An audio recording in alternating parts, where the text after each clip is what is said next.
നിന്റെ കണ്ണീർ കണങ്ങൾ ദൈവം കുപ്പിയിൽ ശേഖരിച്ചിട്ടുണ്ട്. സങ്കീർത്തകൻ്റെ വാക്കുകളാണിത്.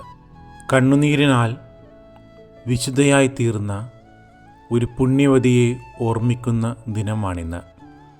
വിശുദ്ധ മോണിക്ക പാപിയായ അവളുടെ മകൻ്റെ ജീവിതത്തെ കൂടി വിശുദ്ധമാക്കി മാറ്റിയത് ഈ അമ്മയുടെ കണ്ണുനീരായിരുന്നു.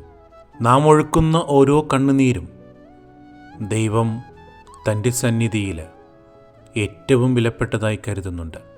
ആത്മാർത്ഥതയുടെ കണ്ണുനീരാണെങ്കിൽ, പ്രാർത്ഥനയുടെ കണ്ണുനീരാകുമ്പോൾ അത് നാം ആർക്കു വേണ്ടിയാണോ ഒഴുക്കുന്നത് അവരൊക്കെയും വിശുദ്ധരായി മാറും. ഈ പുണ്യവതിയുടെ ജീവിതം പോലെ നമ്മുടെ കണ്ണുനീരുകളും ദൈവത്തിനു മുൻപിൽ വിലപ്പെട്ടതാണെന്ന് മനസ്സിലാക്കിക്കൊണ്ട് അവരുടെയും നമ്മുടെയും വിശുദ്ധിയുടെ കണ്ണുനീരായി മാറട്ടെ.